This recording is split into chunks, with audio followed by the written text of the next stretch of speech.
जय हिंद दोस्तों। आज हम कोशिका झिल्ली के बारे में पूरा फुल कॉन्सेप्ट पढ़ेंगे, एकदम क्रिस्टल क्लियर।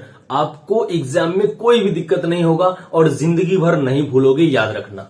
इससे पहले हम कोशिका भित्ति के बारे में पढ़ चुके हैं। देखिए, अगर आप डायरेक्ट ये वीडियो देखने आ गए हैं तो सबसे पहले जाइए प्ले लिस्ट, वहां 26 मिनट का एक वीडियो है जो लिखा है कोशिका की संरचना, कोशिका के अंग, उसको देख के आइए।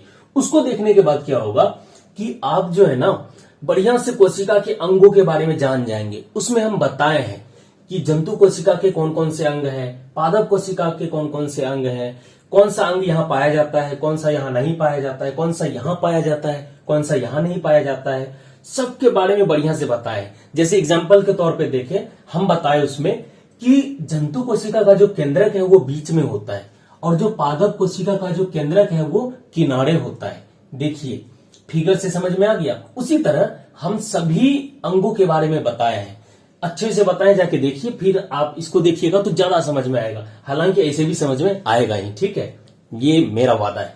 चलिए देखते हैं कोशिका झिल्ली। कोशिका झिल्ली पादप कोशिका और जंतु कोशिका दोनों में पाया जाता है। कोशिका झिल्ली जो है पादप में भी पाया जाता है, ये पादप कोशिका है, जंतु कोशिका दोनों में पाया जाता है।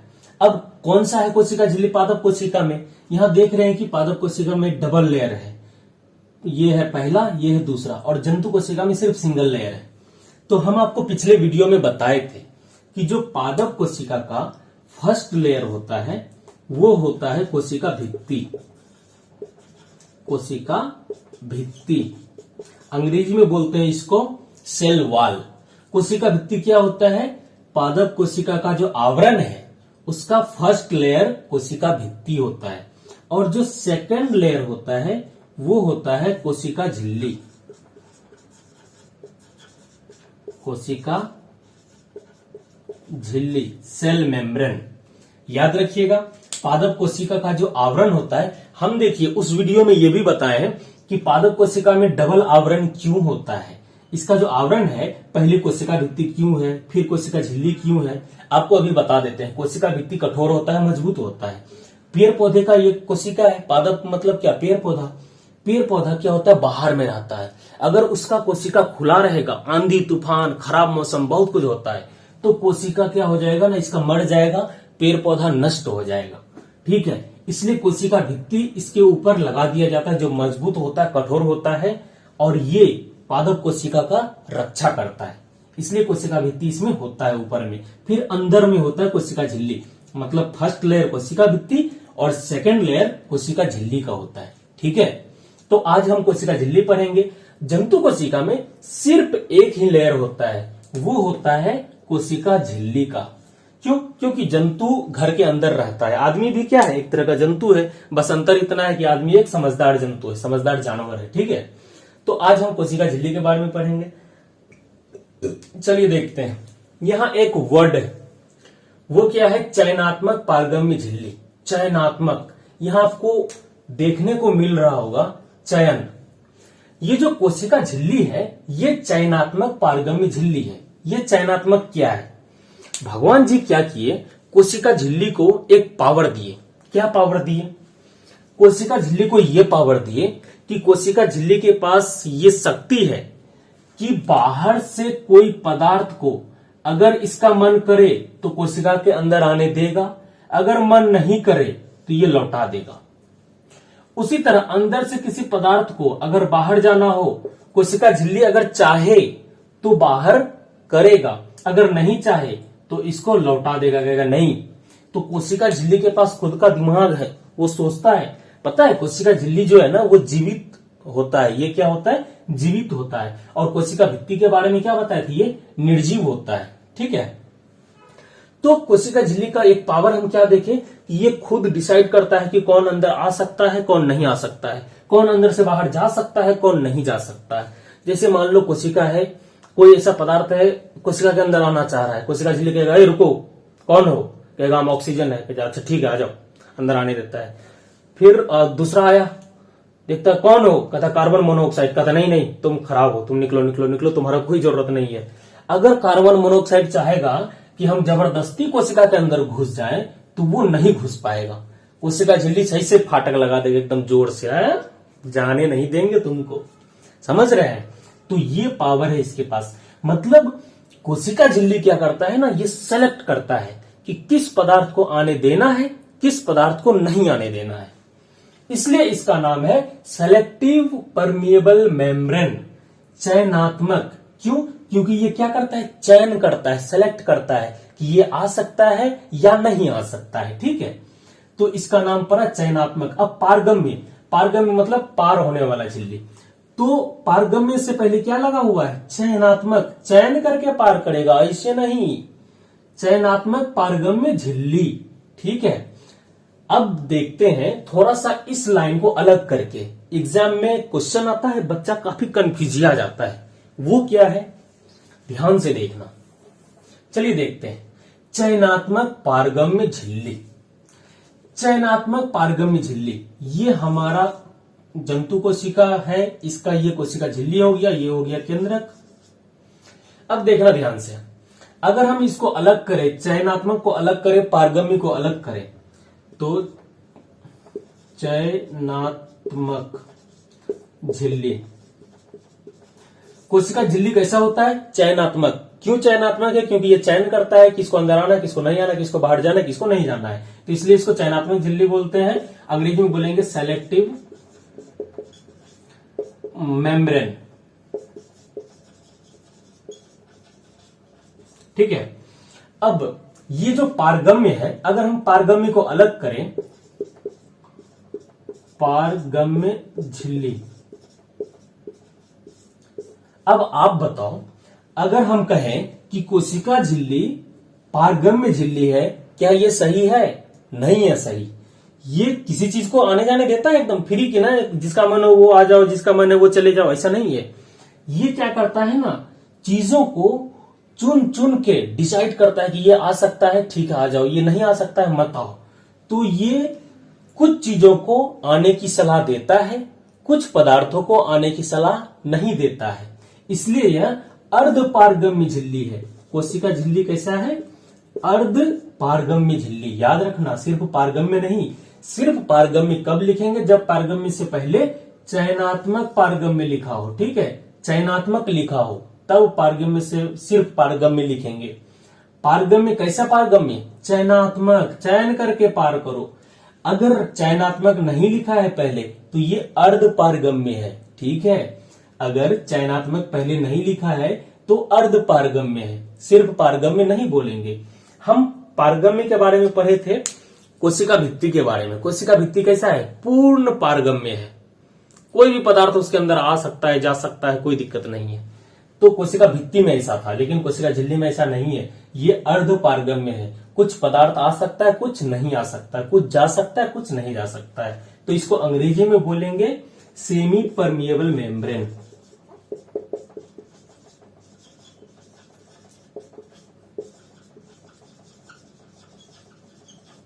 ठीक है, सेमी परमिएबल मेम्ब्रेन अंग्रेजी में बोलेंगे। इतना आपको समझ में आ गया होगा।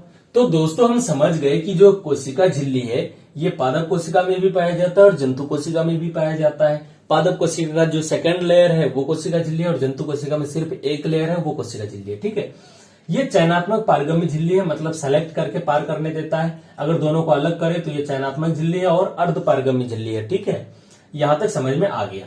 अब आगे देखते हैं रासायनिक संगठन, मतलब कि जो कोशिका झिल्ली है ये बना किस चीज का है, ये कैसे बना हुआ है। ठीक है, वो देखते हैं। कोशिका झिल्ली जो होता है ना, वो प्रोटीन और वसा दोनों मिल के बना होता है। प्रोटीन और वसा को मिलाओ फिर कोशिका झिल्ली का निर्माण होता है। वसा लिपिड का ही एक ग्रुप है। तो जो लिपिड है, अभी आप सिंपल समझो, जब हम आपको वसा पढ़ाएंगे, लिपिड पढ़ाएंगे, प्रोटीन पढ़ाएंगे, कार्बोहाइड्रेट पढ़ाएंगे, तब डिटेल में बताएंगे कि लिपिड क्या है, वसा क्या है, प्रोटीन क्या है, एकदम मजा आ जाएगा आपको। ठीक है, अभी सीधा सीधा याद रखो, जो वसा है वही लिपिड है। कहीं कहीं लिपिड लिखा रहेगा, कहीं कहीं वसा रहेगा। वसा किसको बोलते हैं, जितने सारे तेल हैं, जैतून का तेल, पाम का तेल, नारियल तेल, सरसों तेल, घी, ये सभी वसा में आता है। तो प्रोटीन प्लस वसा याद रखना, या प्रोटीन प्लस लिपिड, वसा और लिपिड एक ही चीज है। तो कोशिका झिल्ली किस चीज का बना होता है, प्रोटीन प्लस वसा का, मतलब प्रोटीन और वसा का बना होता है। जो प्रोटीन और वसा का जो मिश्रण होता है ना, उसको बोलते हैं लिपोप्रोटीन। इसको क्या बोलते हैं, लिपोप्रोटीन। एग्जाम में क्वेश्चन आ सकता है कि कोशिका झिल्ली किस चीज का बना होता है। आप पढ़ के गए हो कि कोशिका झिल्ली प्रोटीन और वसा का बना होता है या फिर प्रोटीन और लिपिड का बना होता है, और वहां ये दोनों में से कोई है ही नहीं। वहां आपको मिल गया लिपोप्रोटीन ऑप्शन में। तो आप लिपोप्रोटीन अगर पढ़ के जाएंगे कि प्रोटीन प्लस वसा, प्रोटीन और वसा को मिलाएंगे तो लिपोप्रोटीन बनता है, लिपोप्रोटीन उसको हम कहते हैं। तो आपको लिपोप्रोटीन भी आ सकता है, ठीक है, याद रखना। आगे देखते हैं, देखिए लिपिड से आया ना, लिपिड में लिपी प्रोटीन, लिपोप्रोटीन, याद रखना, ठीक है। तो कोशिका झिल्ली किस चीज का बना है, प्रोटीन प्लस लिपिड का या फिर प्रोटीन प्लस वसा का, जिसे हम क्या कहते हैं संयुक्त रूप से, लिपोप्रोटीन। यही लिपोप्रोटीन को हम कोलेस्ट्रॉल कहते हैं। कोलेस्ट्रॉल क्या है, हमारे शरीर में अधिक मात्रा का जब वसा हो जाता है तो हमारा लीवर क्या करता है कि उस वसा को तोड़ के लिपोप्रोटीन में बदल देता है। मतलब उस वसा को तोड़ के लिपिड और प्रोटीन में बदल देता है, उसी को हम क्या बोलते हैं, कोलेस्ट्रॉल। कोलेस्ट्रॉल क्या है, एक तरह का लिपोप्रोटीन है, मतलब प्रोटीन और वसा का मिक्सर है। कोलेस्ट्रॉल क्या है, प्रोटीन और वसा का मिक्सर, ठीक है। तो शरीर में कुछ कुछ कोलेस्ट्रॉल बैड कोलेस्ट्रॉल होता है, कुछ कुछ गुड कोलेस्ट्रॉल होता है। जब कोलेस्ट्रॉल बताएंगे तो उसमें हम बताएंगे कि कौन सा कोलेस्ट्रॉल हमारे लिए अच्छा होता है, कौन सा कोलेस्ट्रॉल हमारे लिए अच्छा नहीं होता है। तो अब हम देखते हैं कि जो हमारा कोशिका झिल्ली होता है इसमें प्रोटीन कहाँ होता है और वसा या लिपिड कहाँ होता है। तो जो दो परत होता है ना वो प्रोटीन का होता है। दो तरफ ऐसे समझो इसको कि ये और ये दोनों प्रोटीन और बीच में क्या है, लिपिड या वसा है। ये जो मार्कर है इसको लिपिड या वसा समझ जाओ और मेरा दोनों हाथ इसको प्रोटीन समझ जाओ। ऐसे ही झिल्ली का निर्माण हुआ रहता है। मतलब इसका दो परत होता है प्रोटीन का और बीच वाला जो परत होता है वो वसा या लिपिड का होता है। याद रखना, प्रोटीन का दो परत और वसा या लिपिड का एक परत जो बीच में रहता है। इसी से कोशिका झिल्ली का निर्माण हुआ है, ठीक है। तो आप ही बताओ कि कोशिका झिल्ली में सबसे ज्यादा प्रोटीन होगा या वसा होगा। प्रोटीन का दो लेयर है और वसा का सिर्फ एक है, तो सबसे ज्यादा प्रोटीन होता है। याद रखना कि जो कोशिका झिल्ली होता है, सेल मेम्ब्रेन, कोशिका झिल्ली, इसमें सबसे ज्यादा होता है प्रोटीन, याद रखना। उसके बाद होता है वसा, मतलब फैट जिसको बोलते हैं। वसा को अंग्रेजी में क्या बोलते हैं, फैट बोलते हैं। सबसे ज्यादा प्रोटीन और प्रोटीन से कम होता है फैट। कभी कभी क्या होता है ना, कार्बोहाइड्रेट को मन हो जाता है कि हम भी चलते हैं कोशिका झिल्ली बनाएंगे, तो बहुत कम मात्रा में, बहुत कम, बहुत नगण्य मात्रा में कार्बोहाइड्रेट भी कभी कभी भाग लेता है कोशिका झिल्ली के निर्माण में। तो बहुत कम, मतलब सबसे कम पाया जाता है कौन, कार्बोहाइड्रेट, ठीक है। तो सबसे ज्यादा कोशिका झिल्ली में कौन होता है, प्रोटीन, उससे कम फैट मतलब वसा, और सबसे कम कार्बोहाइड्रेट। इतना याद रखिएगा। चलिए आगे देखते हैं। 1972 में दो वैज्ञानिक था, एक का नाम था सिंगर, दूसरे का नाम था निकोलसन। इन दोनों ने कोशिका झिल्ली से संबंधित एक मॉडल दिया। इसका नाम है फ्लूइड मोज़ेक मॉडल।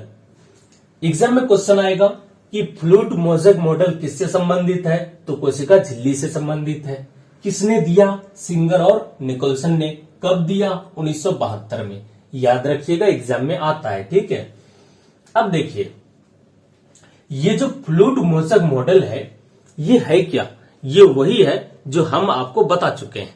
क्या बताएं कि जो कोशिका झिल्ली है चयनात्मक पारगम्य झिल्ली है, मतलब सेलेक्टिव परमिएबल मेम्ब्रेन, ठीक है। यही बात इन्होंने बताया कि जो कोशिका झिल्ली है वो सेलेक्ट करता है पदार्थों को कि किसको आने देना है, किसको नहीं आने देना है, किसको जाने देना है, किसको नहीं जाने देना है।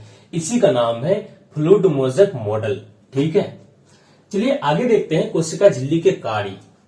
पहला कार्य है कोशिका का निश्चित आकार बनाए रखने में सहायता करती है। आपको पता है कि ये कोशिका झिल्ली है, ये कोशिका को क्या करके रखता है, बाहर से पूरा घेर के रखता है।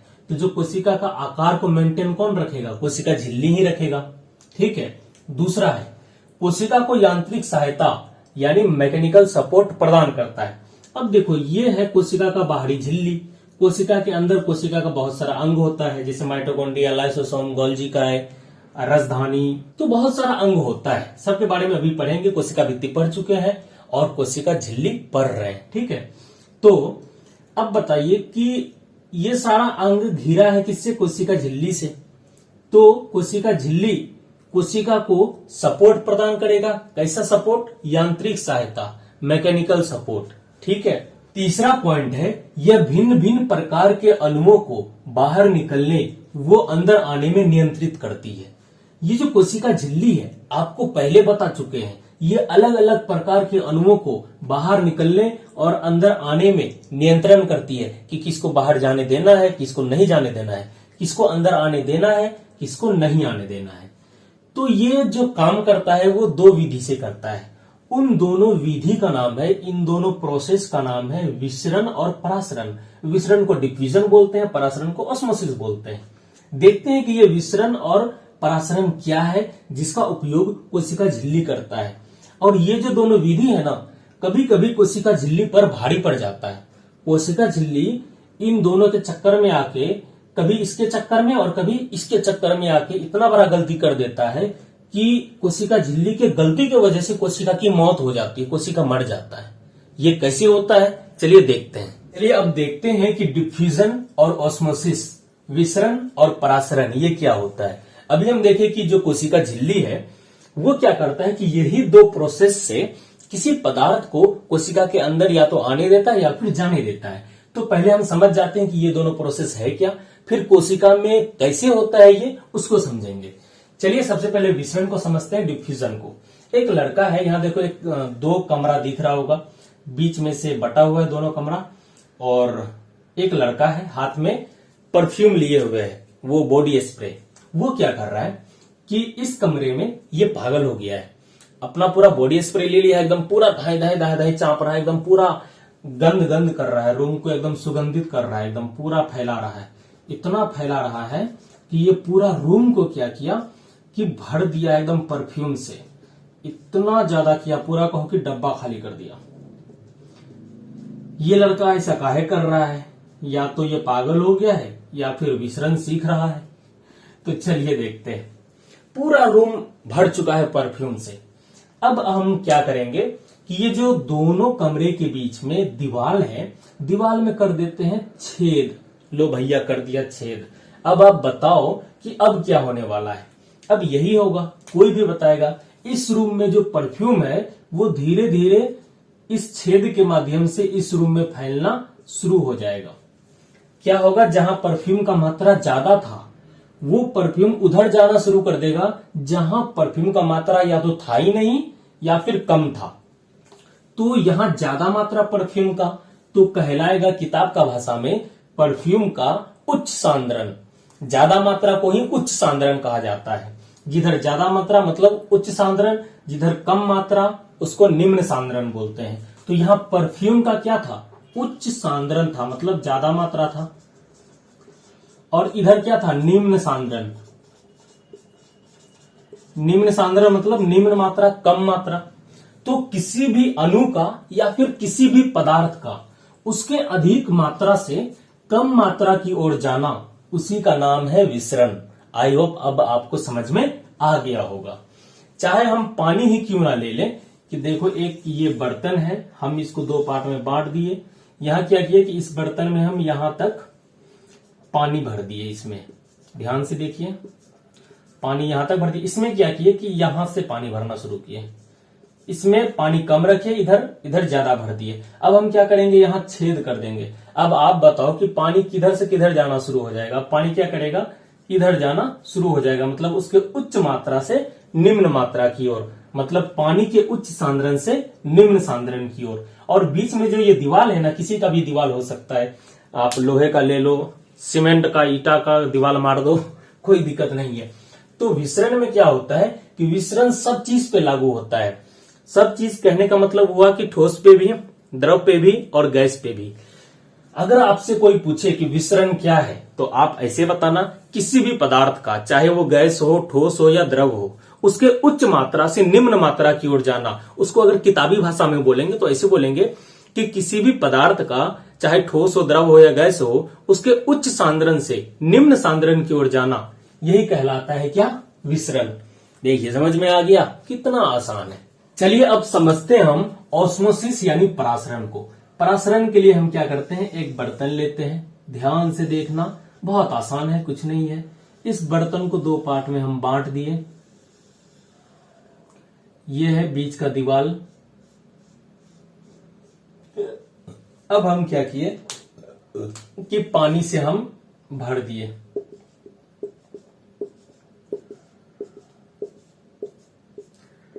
दोनों साइड को। पानी से जल्दी भर जाए भाई, इतना टाइम नहीं लगा पानी भरने में। चलो पानी से भरा गया। समझो कि इधर भी 2 लीटर पानी है और इधर भी 2 लीटर पानी है। हम क्या किए, इसमें 50 ग्राम चीनी मिला दिए और इसमें हम मिला दिए 500 ग्राम चीनी। मतलब इधर आधा किलो, इधर 50 ग्राम चीनी। अब इधर जो 50 ग्राम चीनी मिलाए हैं तो चीनी का अणु कहीं कहीं रहेगा, क्योंकि चीनी का मात्रा बहुत कम है, 2 लीटर पानी है। अब यहां जो आधा किलो चीनी मिला दिए हैं, यहां चीनी का अणु क्या होगा, काफी घने रूप में रहेगा, पूरा मिला हुआ रहेगा पानी के साथ, हर जगह रहेगा। अब देखो, ये जो दीवाल है, विसरण के केस में दीवाल क्या था, दीवाल था ईंट का दीवाल लगा दो, लोहा का लगा दो, शीशा का लगा दो, चलेगा। लेकिन यहां जो ये दीवाल है, ये दीवाल कौन सा है, अर्धपारगम्य झिल्ली, अर्धपारगम्य झिल्ली का दीवाल है। मतलब ये दीवाल हूबहू वैसा ही है जैसा कोशिका झिल्ली है। और इस दीवाल को विशेष प्यार है बहुत ज्यादा, किसके साथ, पानी के साथ। याद रखना कि परासरण के केस में ये जो दीवाल है, ये जो डिवाइडर है, इसको प्यार है किससे, पानी से। अब पानी से प्यार है तो पानी के साथ ही खेला करेगा। चलिए देखते हैं। अब ऐसे में क्या होगा कि ये दीवाल जो है, ये अर्धपारगम झिल्ली वाला दीवाल, ये देखेगा, समझो कि ये कोशिका झिल्ली का ही दीवाल है, ये देखेगा इसे दोनों तरफ, पानी किधर ज्यादा है, ओ इधर ज्यादा है, इधर कम है। किस कंपैरिजन में देखा, उस कंपैरिजन में कि किधर पानी में ज्यादा कोई दूसरा चीज मिला हुआ है। जैसे इधर चीनी मिला है 500 ग्राम, इधर 50 ग्राम, तो दोनों का कंपैरिजन में पानी के अणुओं की संख्या ज्यादा कहां होगा, ज्यादा यहां होगा पानी के अणु की संख्या, और यहां चीनी के अणु की संख्या कम होगा। यहां क्या है कि यहां के तुलना में पानी का जो अणु होगा वो कम होगा। तो ये जो झिल्ली है, ये झिल्ली देखेगा कि पानी ज्यादा किधर है, तो पानी ज्यादा इधर है।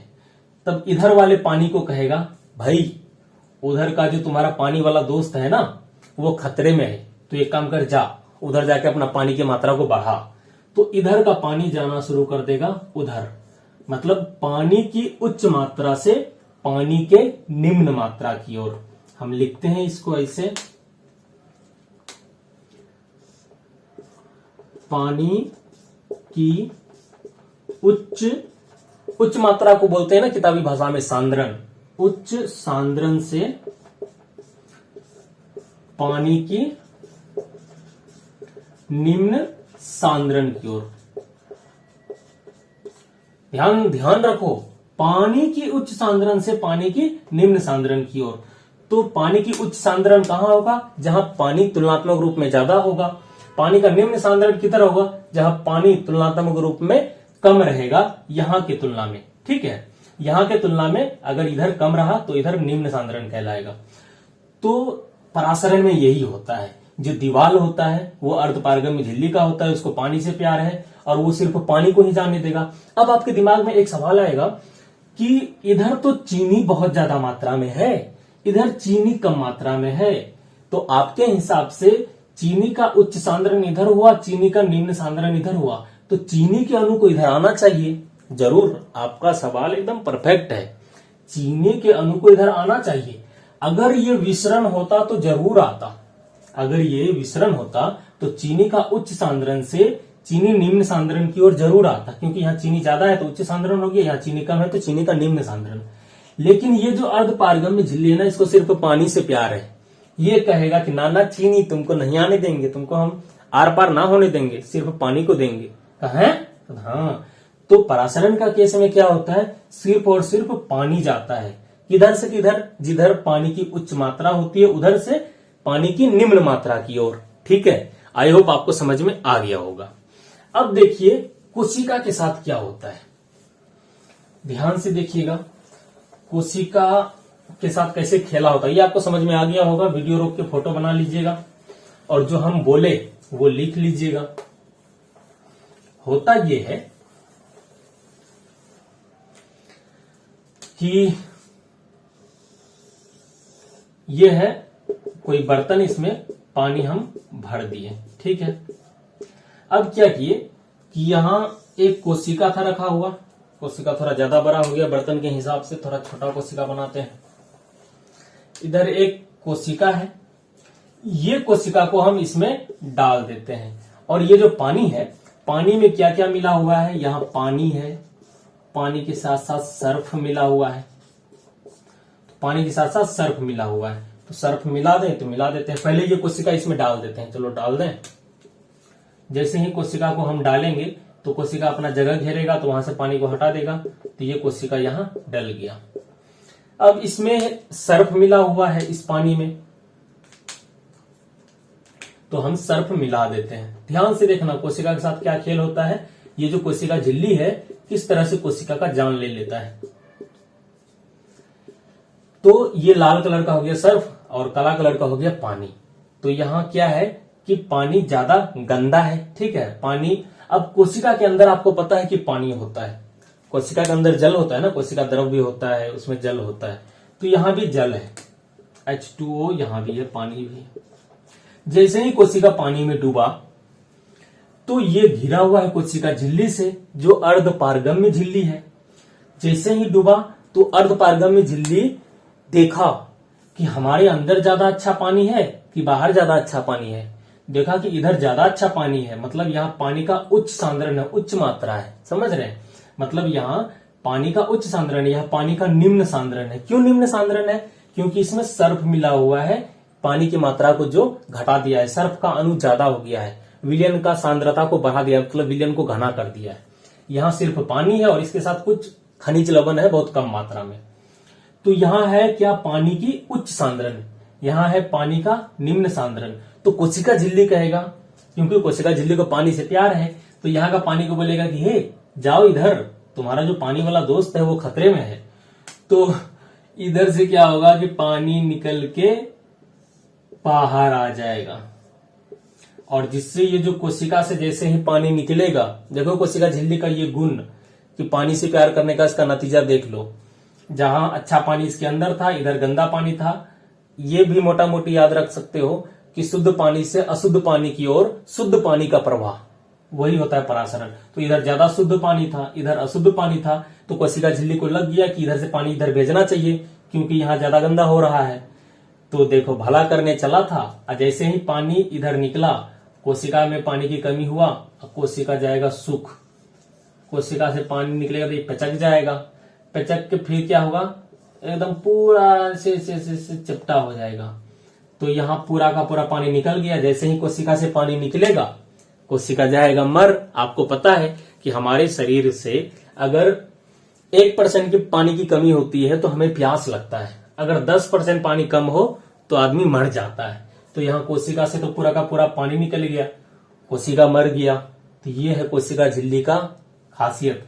तो ये आपको हमको कहाँ मिलता है देखने को, दैनिक जीवन में इसका हम एक्सपीरियंस कहाँ करते हैं? जब आप कपड़ा धुल रहे होते हैं, बहुत देर तक सर्फ साबुन का उपयोग करते हैं, तो आप अपना देखते होंगे कि यहाँ जो होता है पूरा ऊपर नीचा टाइप का हो जाता होगा, मतलब पहाड़ टाइप का बन जाता होगा आपका पूरा तरक्ती में। ये जो है हथेली में क्या होता होगा कि ऊपर नीचा डिढार टाइप का बन जाता होगा, बन जाता है ना। तो वो क्या हुआ पता है, वो वही हुआ कि जो आपके हाथ का कोशिका है वहां से पानी निकल के सर्फ वाला पानी में चला गया, और वहां का कोशिका आपका मर गया, वो मृत कोशिका है। और फिर धीरे धीरे सूखता है और सफेद हो जाता है, और उसको हम जैसे घसते हैं तो वो उखड़ने लगता है। क्यों? क्योंकि वो कोशिका मर गया है। तो इस घटना को बोलते हैं हम प्लाज्मोलाइसिस, PLA, प्लाज्मोलाइसिस। हिंदी में भी यही बोलते हैं, प्लाज्मोलाइसिस, प्लाज्मोलाइसिस या प्लाज्मोलिसिस भी बोल सकते हैं, कोई दिक्कत नहीं है। प्लाज्मोलिसिस बोलिए या प्लाज्मोलाइसिस बोलिए। कि परासरण के कारण कोशिका से जल का बाहर आ जाना, किधर, जल की उच्च मात्रा से जल के निम्न मात्रा की ओर, तो ऐसे में कोशिका की मृत्यु हो जाती है। अब हम देखते हैं कि विसरण और परासरण का उपयोग। पहला है ऑक्सीजन तथा कार्बन डाइऑक्साइड का कोशिका और बाहरी वातावरण के बीच आदान प्रदान। देखिए, जब हम लोग सांस लेते हैं तो सांस के थ्रू हवा लेते हैं, हवा जाता है फेफड़ा में, फेफड़ा से ब्लड में, और ब्लड हमारे हवा को, जो सांस लिए हम हवा के रूप में, उसको क्या करता है ना, ब्लड एक एक कोशिका को पहुंचाता है। तो जैसे ये हमारा कोशिका है, सांस के द्वारा ऑक्सीजन आ रहा है, ऑक्सीजन इसमें घुसेगा कोशिका के अंदर, क्योंकि ऊर्जा भी तो बनाना है। हम जब माइटोकॉन्ड्रिया पढ़ेंगे तब देखेंगे कि कोशिका के अंदर ऊर्जा का निर्माण कैसे होता है। बाहर से ऑक्सीजन आता है और यहाँ पहले से ग्लूकोज रहता है, दोनों में अभिक्रिया होता है, तो एटीपी ऊर्जा का निर्माण होता है। तो इस कोशिका झिल्ली में जो घुसता है ये ऑक्सीजन, ये विसरण के थ्रू घुसता है। चाहे ऑक्सीजन घुस रहा हो या फिर जब यहाँ कार्बन डाइऑक्साइड बनता है तो कार्बन डाइऑक्साइड जब बाहर निकल रहा हो, तो ये विसरण के थ्रू होता है। तो सीधा सीधा याद रखना, लास्ट में हम ट्रिक बताते हैं, पहले इसको देखो कि कहाँ परासरण यूज होगा, कहाँ विसरण यूज होगा। ठीक है, रटने की जरूरत नहीं पड़ेगी। विभिन्न अणुओं का कोशिका के भीतर तथा बाहर आना विसरण के द्वारा होता है। कोशिका के भीतर अलग अलग प्रकार का अणु भीतर आता है फिर बाहर जाता है, ये विसरण के थ्रू होता है। परासरण द्वारा पौधे अपने मूल रोम यानी जड़ से जल अवशोषित करते हैं। जो पेड़ पौधा होता है वो अपने जड़ से जल अवशोषित किस विधि से करता है, वो परासरण द्वारा करता है, ऑस्मोसिस। अब हम यही बताने वाले हैं आपको कि जो हमारा कोशिका है, कोशिका झिल्ली है, वो अलग अलग पदार्थ को अपने अंदर बाहर आने जाने देता है। तो किस पदार्थ को विसरण के थ्रू आने जाने देगा और किस पदार्थ को परासरण के थ्रू आने जाने देगा, इसका ट्रिक बताते हैं। ठीक है, पहले इसको देख लेते हैं। अब चौथा नंबर, पौधे की कोशिकाओं में परासरण द्वारा जल का संचालन। तो क्या होता है कि पौधा का कोशिका होता है, जैसे ये पेड़ है, पेड़ का कोशिका में जल का जो संचालन होगा वो किस विधि से होगा, परासरण द्वारा होगा। सीधा सीधा समझो, हम अभी आपको क्या बताए थे कि परासरण के केस में जो दीवार होता है, वो जो झिल्ली होता है, उसको पानी से प्यार है। परासरण को पानी से प्यार। जहां भी कोशिका में जल की बात होगी कि जल का आदान प्रदान कैसे होगा, लिक्विड का बात होगा, लिक्विड जल जिसको बोलते हैं, ठीक है, तो वहां परासरण होगा। और जहां गैस होगा या कोई ठोस पदार्थ होगा, जैसे कार्बन डाइऑक्साइड गैस है, ऑक्सीजन गैस है, ये इसके अंदर बाहर आ जाएगा, तो वो विसरण के द्वारा होगा।